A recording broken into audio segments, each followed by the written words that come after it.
Okay, we're good. Good evening. This is Phil Stokes, Vice Mayor of the City of Northport, and this is our fourth of six um, town halls regarding the borrowing referendum. Uh, What I'd like to do, we have some people in person. I don't know who we have online, but what I'd like to do is just open it up rather than lecture. People have a general idea what this referendum's about, and I'm sure they have questions. So with that, I'm just going to open it up and, you know, ask people present, what are your concerns? What questions do you have? And then we'll just talk about it. Well, yeah, thanks, Vice Mayor. Um, that one question I think we discussed a little earlier in regards to those other means, besides of collecting revenue and besides obtaining the loan. Can you get more in? I sure can. This referendum is a very narrow targeted referendum. The idea is for year after year after year, the citizens of the city of Northport have begged city leadership to fix their infrastructure.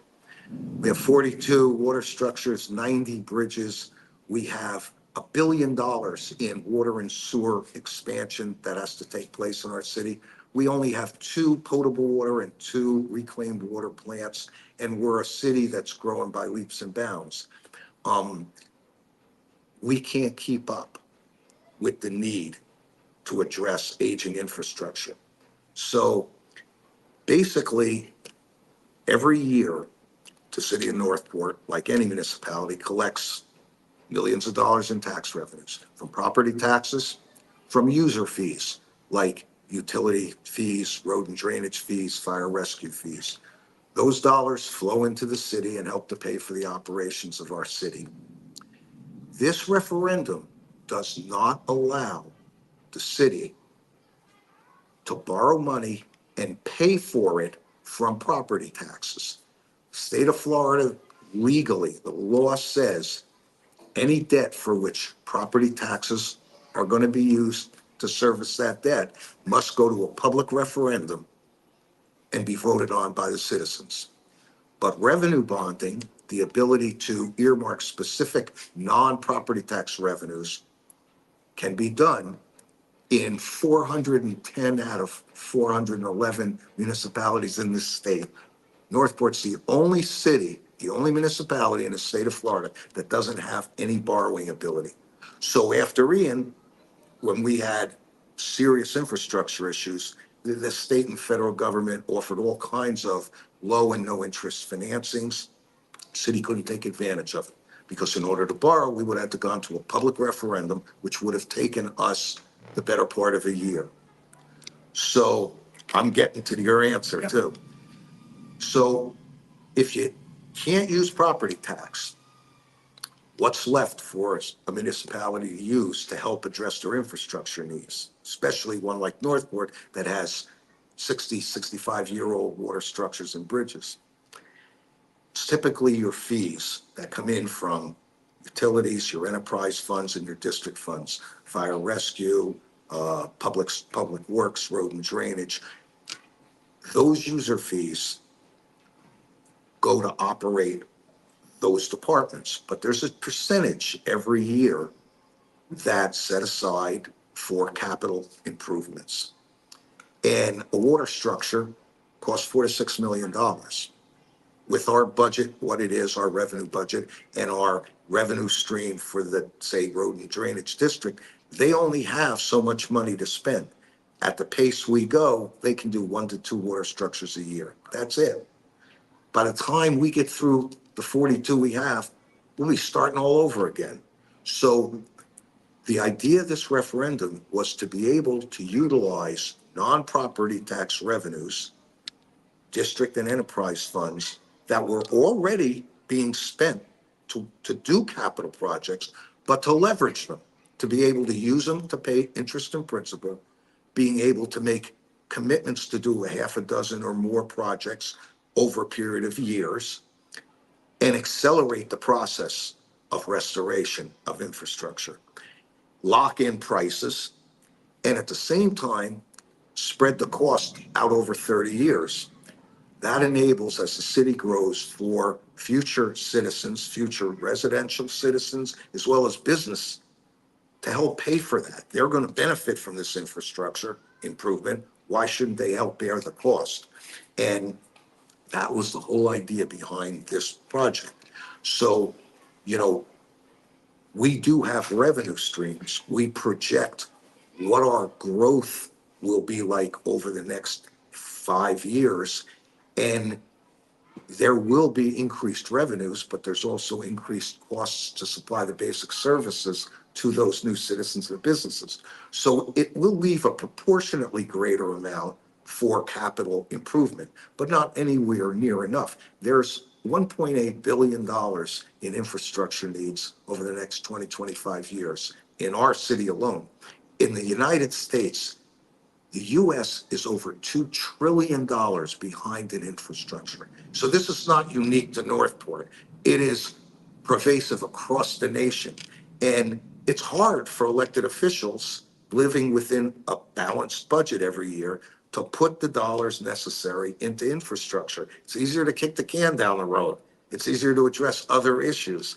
And so here we are now, year after year. Price Boulevard should have cost us a tenth of what it's costing us to widen if it had been done years back. And it wasn't because elected officials were horrible elected officials. It was because they didn't have the money and they didn't have the wherewithal to finance that need. So 10 years, 15, 20 years later, you know, this is a astronomical expensive cost.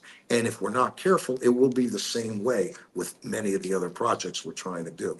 So hopefully I answered your question. Yeah, I know like with, many of us live in community associations and we do, reserve studies, which could, which not only cover the physical, but the financial aspects of it as well. So I'm just wondering if, on a larger scale, of course, with Northport, can there be, I understand that you can't, receive revenue through the property taxes, but through extra fees to use those, to increase those fees instead of obtaining a loan. Like community associations, they can go and get a loan for what they need for their infrastructure. And there's other means too, or special assessments, which of course everybody knows is a bad word, or do a, more of a, I guess, fully funding type of a situation where over a period of time for life expectancy of one of the components or all the components, you would, let's say for, you have $100,000 worth, that's gonna cost you to repair something or replace something, and it's gonna take 10 years, fully funding, of course, would be like $10,000 every year. This is what the fully funding means. So is there a way of doing, is there a way of doing that in the community? I know you said that there was a way of, we have to do a little catch up. Well, the problem with trying to do something like that is you're putting the burden on the backs of all the present citizens and businesses. You're basically building a capital reserve of an astronomical size by increasing basic fees for water and sewer, for fire rescue, for road and drainage, all these basic fees that are taxes that people have to pay. Unfortunately, like regardless of how wealthy you are, whether you live in a big home in Welland Park or out in the estates, or whether you live in Legacy Northport, if you have a family of four, you're going to use X amount of water and services, and it's going to cost you an arm and a leg. It already costs people a lot of money for those services. If you price them out of the marketplace, then people won't live here. And people who live here will have to move. So the reality is, why should a municipality want to use your tax dollars to say, I'm going to take your tax dollars now, I'm going to stock it away for the day when I've got enough to spend millions on projects that you may well have already moved or passed on or God knows what. So it's unfair to the citizens who live here now. The idea of this is to share that burden with people who haven't even thought about moving to Northport yet, or businesses who haven't. And the way to do that is to borrow. For instance, the perfect analogy is you want to buy a house. If you had to pay cash for your house, for most people who are young and upwardly mobile, who have a family, if you had to save two, three, four, $500,000 to buy a house in cash, I don't know that you could do it until you were in the waning years of your career. And what do? You go to the bank, you know that you're going to be working, you're going to be generating income for yourself. You have the ability to pay a mortgage. So you go, you apply, the bank reviews you, they determine the level of risk, and they extend you X amount of credit based on the value of the property and what you can afford to pay. And you're able to buy that house with a down payment and pay it out over 30 years, and you can live in a nice house and raise your family. It is not dissimilar. And, and here we have an even stronger growth curve, and municipalities are much more rigidly monitored when it comes to lending. So for the citizen out there who's going to vote on this and is concerned, well, this is like a blank check. We're just, you're going to just get us buried in debt. The reality is there's a whole lot that goes into this process before it ever even comes to commission for commissioners to vote on as to whether or not we're going to borrow money or not for a particular project. So, I hear what you're saying, but all along, that's what we've been doing, is trying to reserve as much funds as we can for capital acquisition, but it doesn't even make a dent. That's why we need borrowing ability. You look at the county of Sarasota. Now, granted, they're a $2 billion budget. They publish a book every year of all their debt, and it lists, schedules out every project, what they're paying for, because as Sarasota County continues to grow, and we're the biggest driver of that growth, they have the revenue streams to service it. Were it not for that, it's impossible to keep up with the infrastructure needs that municipalities have, so. Yeah, I noticed when we funded community associations, everybody's benefiting from it, even those that are living there now and eventually move away. That's why special assessments aren't very good, because whoever at a point in time there gets stuck for that special assessment and may not have the people before that reap the rewards of driving on good roads and the like. But when you do a reserve over each year and put it into a reserve fund, then everybody from the beginning to the end is actually paying for the use of the roads then, now, and in the future.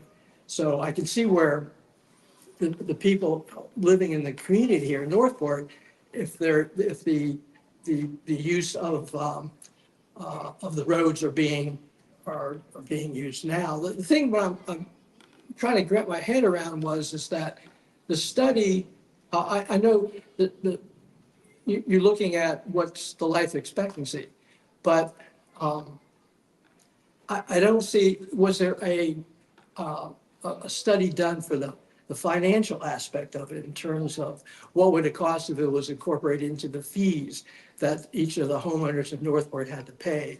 It would be impossible. There's no way that the citizens could afford $2 billion worth of infrastructure. Are we You talking put about infrastructure that's now in place to be replaced, or just Both. repair? Both. Or future? both, both. It doesn't operate separate from itself. You have 42 water structures that are, for the most part, beyond their useful life now. You have bridges that are beyond their useful life in many instances. We have, as the population continues to grow, huge needs for potable and reclaimed water. We need water and sewer hookups. All these projects are there on the table.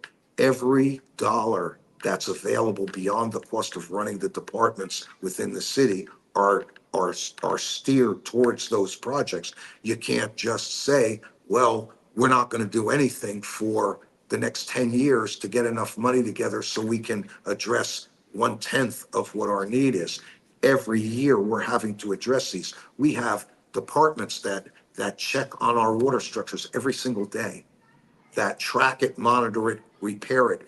You know, the problem is that it's just not economically feasible for the city to utilize revenues from its tax, from its citizens, to be able to fund this. It has to be done through large borrowings in order to get them done, because otherwise the costs continue to go up. I mean, we're talking 10, 15, 20, 30% in some cases year after year of inflationary cost increases.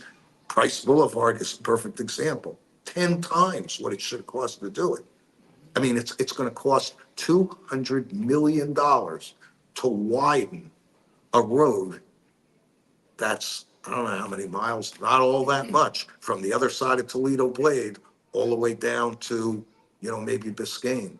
And that's just one road in the city. It is just not feasible to do without having this tool in the toolbox. So my last comment, and I'll let other people speak. Thank you, everybody, for letting me speak.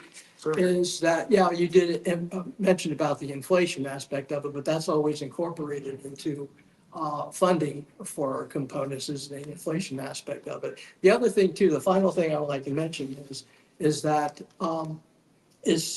smart development. Developing and understanding what's going to cost, and not go just develop and not have funding and the plan, financial plan to say, well, what we need to have to make the whole thing feasible for the citizens of Northport. Thank you very much. You're welcome. And you bring up a good point. It's something that citizens have questioned for years. Well, okay, I know Northport's the fastest growing city in the United States.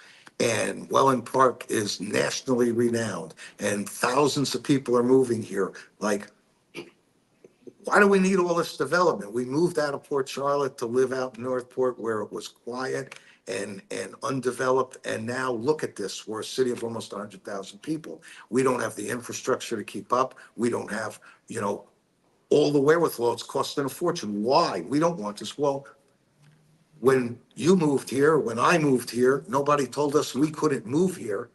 The reality is cities don't develop. Cities don't build restaurants. They don't build hotels. They don't develop Welland parks. These are all done by private developers who own land. Landowners do that. And you can't stop development. We can't stop people from moving here any more than anyone could have stopped us from moving here. So the reality is you have to manage growth. You have to manage it smartly. And for every dollar of single family quarter acre revenue that comes in from, say, a property owner in Legacy Northwood who builds a house on a lot they bought, it costs us maybe $1.25, $1.50 to provide basic services. These master developments are a whole different animal. And that's why you see so many of them, because the burden's on the developer. Developer fronts the money, like in Welland Park.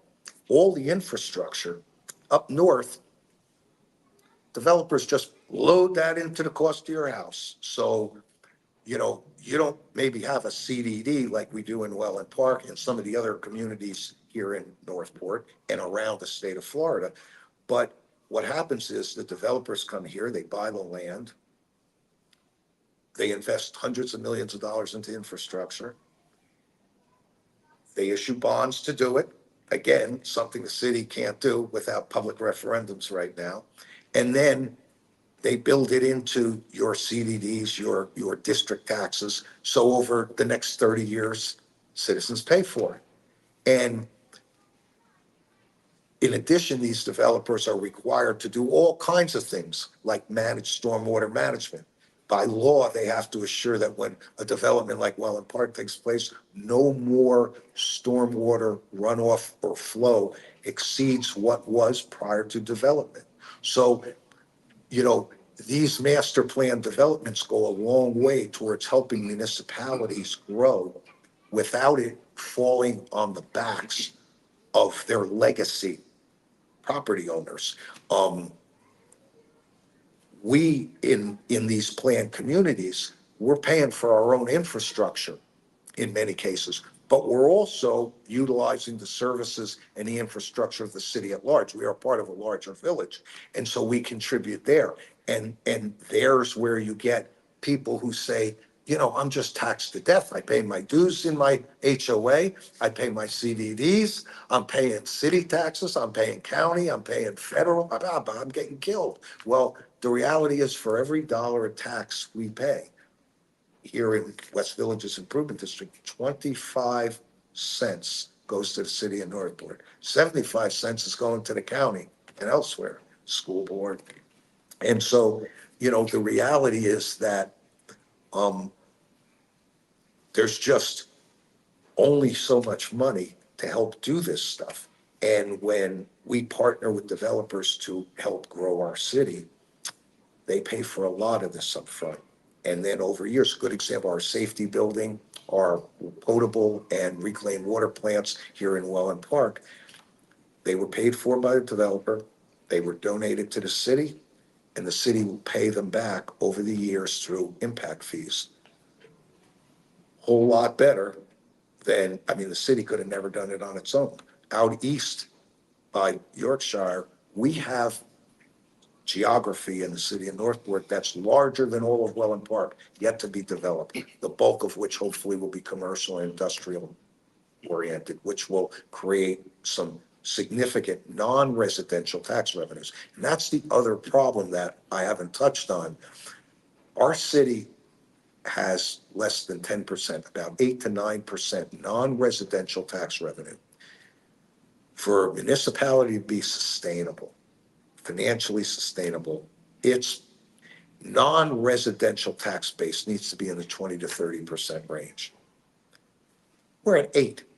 So this was a bedroom residential community and turned itself into a small city. It can't keep up, no matter what it does. It residentially cannot bear the burden of a city this size. So the city's been working hard to develop its non-residential tax base that over a period of 5, 10, 15 years will help balance the revenues.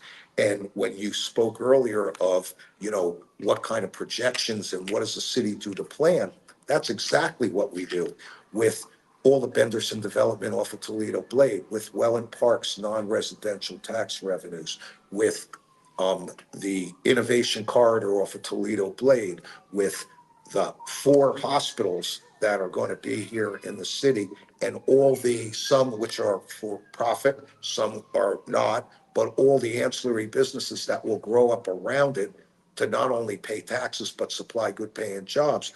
All this plays into how to grow a city in a smart, managed way. But we're facing a serious infrastructure problem. Ian pointed that out to us. And this referendum is very clear. The borrowing request is for emergencies. Let's face it, we're certainly having more storms and they're more intense. Imminent infrastructure failure, when you have infrastructure that's 40, 50, 60 years old, at any time, a heavy rainstorm of 4, 5, 6 inches can wash out a bridge, can wash out a water structure and cause problems. We have to have the ability to address it. And then safety and health related infrastructure projects. Those are the projects like water and sewer expansion. So we've prioritized them, but we have to have a program to address them. And Northport was very fortunate after Ian. In addition to the 20% mandatory reserves that the city is required to maintain, Northport maintained up to almost another 10% of rainy day funds, so to speak. That money went to bail us out after Ian. We had no ability to go to the state and federal government and take advantage of the funds that were being offered to municipalities that got crushed by Ian. We couldn't do it because we're not allowed to borrow. So we had almost $70 million worth of debris removal costs. We wrote a check. We had the money. We don't have the money anymore to do that. If we get hit with another storm this year or next year, where's that money gonna come from? If a bridge collapses or a water structure fails, citizens are gonna go, what is wrong with you people? How could you, knowing how old they are, how could you have let this happen to us? Right? I mean, we're elected to do what's right for the citizens of the city. Furthermore, it's our job to do it in the fiscally most responsible manner we can. This is the most fiscally responsible manner, to be able to use borrowed monies, not taxpayer monies, to help leverage into the future so that we can get these projects addressed in a more current fashion. And at the same time, allow everyone into the future to help pay. We're planning to be a 250,000 population city. I mean, why shouldn't all those people have to bear some of the burden of all these costs? We can't wait till they move here to do it. And that's really what this is all about. There are a lot of guidelines people have concerned themselves with, how's this process work? Well, every year we spend half a year doing our budgets. And every year there's a huge list of capital improvement projects that departments need and want. And what happens is as that budget comes together, there will be projects that lend itself to borrowing. Those requests will be submitted. They'll be reviewed by our financial department. They'll be reviewed by our outside financial consultants. They'll be reviewed by to be formed actually this week, coming week in our next commission meeting by resolution, a debt management advisory board, which will be made up of citizens who have expertise in financial areas, who will help advise and review. In addition, there's a debt management policy that will be adopted before the November election that sets financial ratios of debt to equity, debt to per capita income, all kinds of, about a half a dozen ratios that will help guide the city in its lending ability. We're double A rated by Moody's. We have great credit. We have very little debt. And so managed properly, we'll have the ability to borrow money in a responsible manner without encumbering the city, without getting it into trouble, without affecting its bond rating, and yet doing just what citizens have been asking for years. Fix our infrastructure. It's the number one priority of our citizens, higher than safety. Because thank goodness we have, without a doubt, the best police and fire rescue of anybody in this state, and I challenge across the nation. We've done a great job. And so, when people feel safe, it's like, what's next on the list? Infrastructure's been something year after year, our citizen survey studies have said, fix it, don't kick the can down the road. And most of all, people say, whatever you do, you're our electeds, your job is to be fiscally responsible. You're the stewards of our tax dollars. Your job is to make sure you squeeze every dollar and get the best value for our money. That's what we're trying to do here. It's that simple. And, I say that for those citizens who for years have pointed to things that elected officials have done or said and said, gee, why should we trust you? I say, you already trust us with all your tax dollars. You get to grade us at election time. It's important that we have the tools to do the best job we can for the most people in this city. And that's really all we're asking for here is that level, that little bit of trust to give us the opportunity to do the best we can for you and see to it we address the needs that you're asking us to address. So I don't know, John, if anybody online has any questions or Chuck English. Good grief, how did we let him on here? Chuck, How you doing, Chuck? I'll let you read it. You can read it out loud. All right. Chuck English, having called Northport home for 40 years, I have to agree the critical need of our infrastructure needs to be addressed and should have been over the decades ago that put us between a rock and a hard place as a community. That being said, the debt management plan has significant flaws as well as a lack of definitions. Example, could you explain wording as it relates to, not limited to within the policy?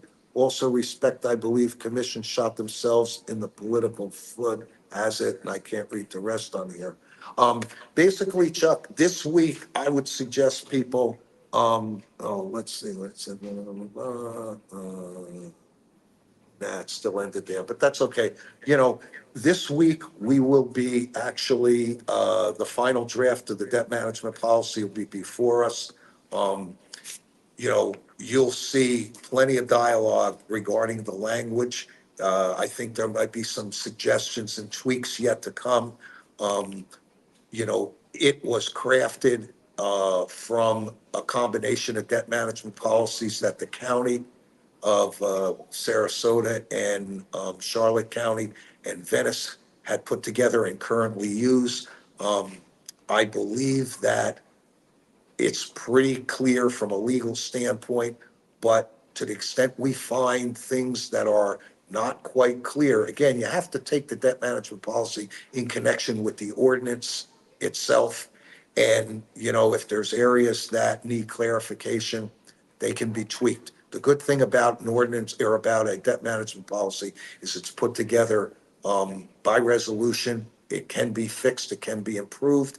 And it, as part of that debt management policy is the creation of our advisory board, our Citizens Advisory Board, who will weigh in on this and make recommendations as to how this particular policy can be improved and tightened up if need be. So, you know, it's more than you and I can talk about and work through without sitting down, Chuck, and putting it in front of us and going down paragraph by paragraph. But I'm pretty darn sure you're gonna see some of that come this week's meeting. I think it's on the 8th. So tune in. I know you always do, and I appreciate the fact that you come to literally every commission meeting. So if we could just get the other 30,000 Northport voters to do the same thing, we'd need a bigger headquarters, a bigger city hall, but, you know, it would be a whole lot better for the city of Northport. What else we got there? He had two things to add. Chuck English did. Two very good points. The trust is needed and it's not going to get cheaper. Nope. And, you know, so people realize, you know, it's, this needs to be taken in the right way. This commission, unlike many commissions, I will not talk about other past commissions, but this commission will be known for not kicking the can down the road on any of the tough subjects.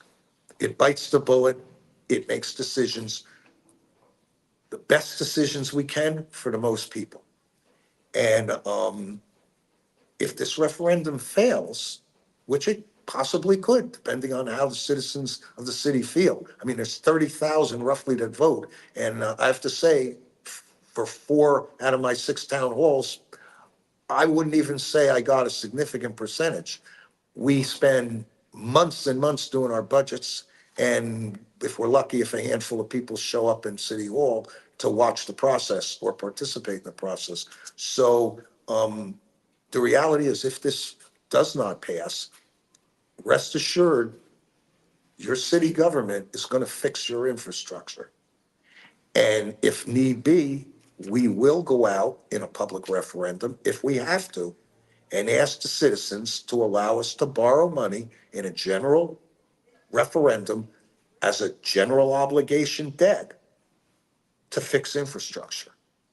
And it will be a large ask because there's that many critical projects that need addressing. That will allow your city government to raise property taxes to pay for it. And it's my personal opinion that that would not be the most fiscally responsible way to do it if we had the borrowing ability we're asking for under this referendum. I think it's a much more manageable way to do it. It's spread out a little bit better. It's limiting. If A municipality can go out and say, we need $250 million, say, for, here's 8 projects or 10 projects. And they're the projects that the citizens have been begging us to do for years. What do you think they're gonna do? They're gonna say, absolutely, do it. But then we're gonna turn around and have to raise property tax to do it. And probably more user fees in the enterprise and district funds. And when people look at the astronomical cost of this, they're gonna gag. I say it's not fair. I say we should do this in a very controlled, narrow fashion, and that's what revenue bonding allows us to do. It's much more controlled. For those folks who are worried about a blank check, let's face it, if the citizens support fixing their infrastructure and there's no guardrails on what revenues can be used, any and all, a general obligation debt pledges the good faith and credit of a municipality, which means any and all revenues are on the table. I would rather the revenues used for capital expansion and capital improvements be more narrowly defined. That's me. Perhaps the citizens will feel different in November. Anybody else? So I said, there's only other one thing you could talk about in this whole ordeal, and that's a moratorium on, sorry about that, on development. Well, there are many people, if you follow Facebook, you'll read many posts about people in the city who say, yeah, let's just put a hold on everything while we have a chance to catch up here. Well, as I said earlier, at roughly 8% of our present tax base comes from non-residential means. And the cost of everything continues to go up. If we don't find a way to balance tax revenues between residential and non-residential payers, it's going to become increasingly more difficult. As it is, the cost of living in what was the most affordable community in Southwest Florida, it's getting tougher and tougher. I meet people all the time who say, I really love living here. You have beautiful parks, we have quality of life, we have a safe community, but I'm having a hard time making ends meet. Property values are up, rents are up. I'm having a hard time. And we have to balance our economy in this city. And the way to do it is to manage smart development. We need to attract those businesses here. 90% of our working population leave the city. We are the youngest city in Sarasota County, average age 48. I mean, we have young families, 90% of whom leave the city to go to work. We need business here that can allow people to not just live here, but work and play here, spend their money here, build our economy in a balanced way. So you can't just say, we're gonna close the doors or build a wall around the city of Northport. That ain't gonna happen. What we gotta do is manage it smartly and to attract those businesses and the industry necessary. Those big companies, they look at numbers and they wanna see density. They want to see enough people to be able to support the investment they're going to make in the businesses that they invest in if they expand here in the city. So that ties into our rezoning of the city and our attempt to create a more balanced city that's not just a bedroom residential community, that general development set here 65 years ago. What else we got? William English.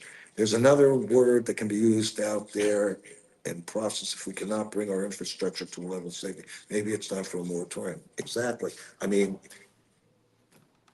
if you do it, the burden's still going to sit firmly on the backs of all our residential taxpayers, and costs continue to go up. We can't stop it. Plus, these properties are privately owned.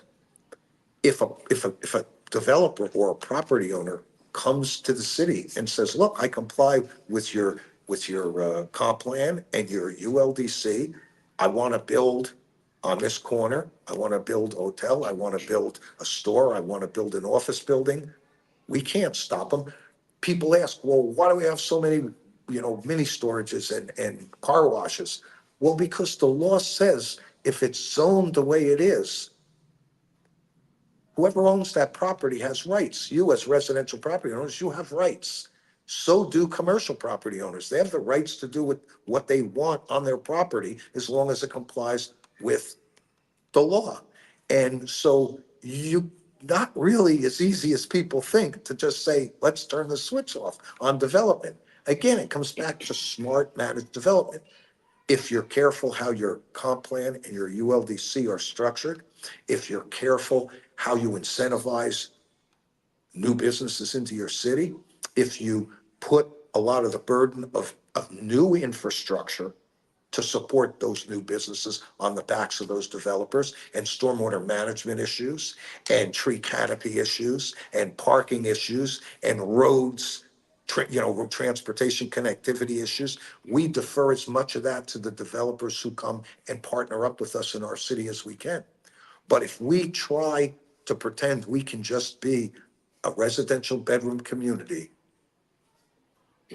we're deluding ourselves. It ain't gonna happen. And as an elected official, I can't turn a blind eye to having to address the need and do the best we can with what we've got to work with. This referendum is asking for one tool in the toolbox that would help tremendously. That would add so much financial efficiency to our city. All I ask is that people take a hard look, go on our city website. There are pages and pages of fact-based information. City of Northport, according to state law, cannot advocate for a referendum, any referendum. It can educate, but not advocate. So what you'll find there is fact-based information that can help people make an informed decision about this charter amendment. And again, I know for most people, they get up every day, they raise their families, they go to work, they vote at election time, and they hope that the people they elect will do right by them and make the best decisions for the most people and be responsible with their tax dollars. All we're asking is the opportunity to do that, and we're hoping come November 5th, I guess, this thing gets approved. I got one. All right. I want you to address the quality of life, because there are a lot of citizens out here that go to work every day, drive away, and I know that there's a discrepancy in the number, whether it's 40%, 50%, 90%. We have a lot of people driving away to go to work. We're bringing big businesses here. We're going to have a lot more people here. Yep. It's going to change a lot of things for our city. Talk about the quality of life and the health of our city and what it means to the citizens to bring more businesses here, because our businesses struggle during the day because we all leave to go to work. That is without a doubt the truth.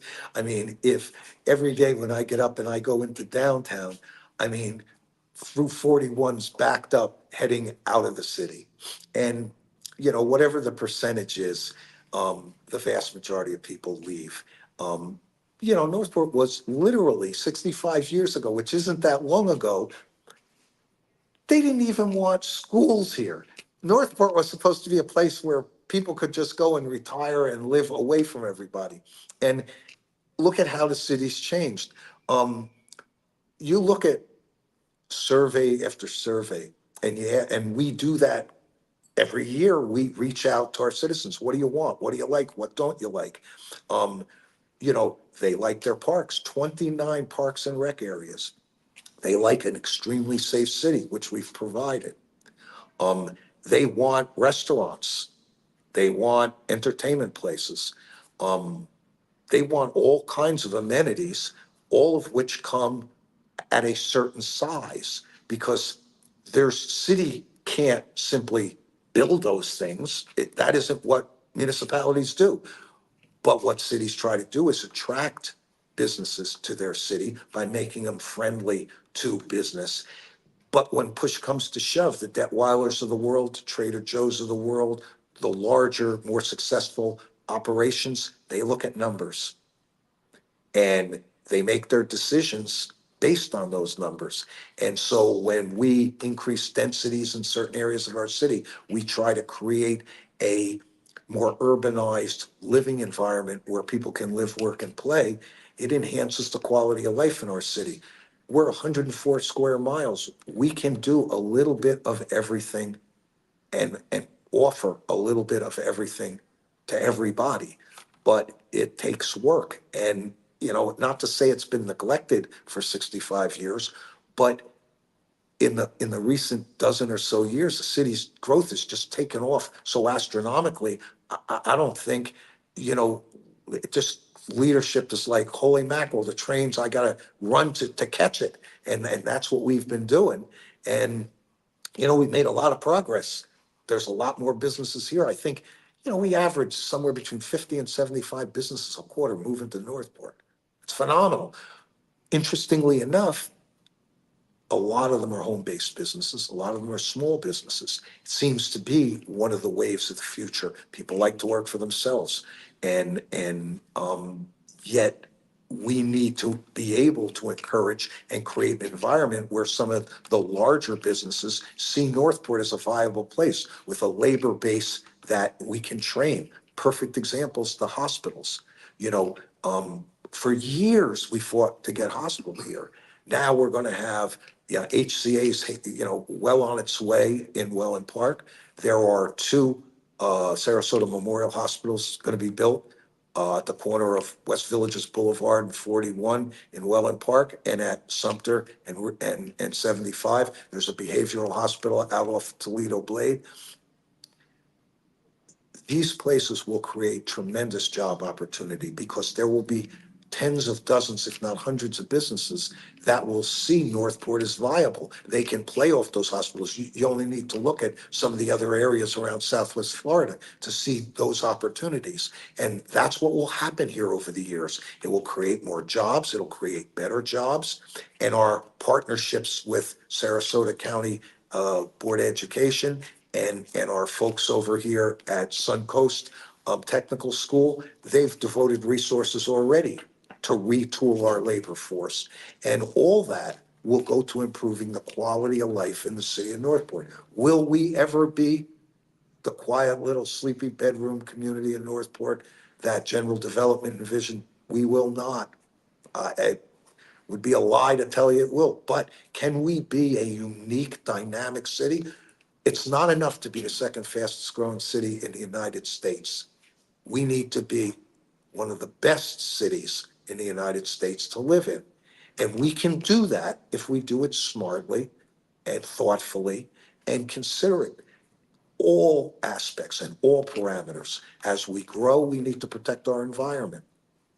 Okay, we need to protect the environmentally sensitive properties we have. We need to make sure we have proper tree canopies. We need to make sure we do right by our existing residential citizens and do all we can to help protect them from some of the negatives of overdevelopment. But we can do all that if we do it smart and we do it thoughtfully.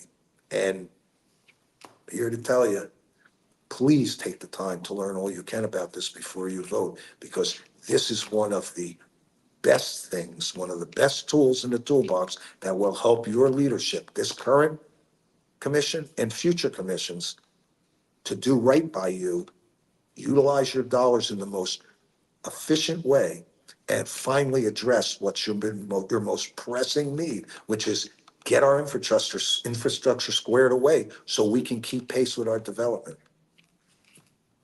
How do people get more information online, and how can they contact you?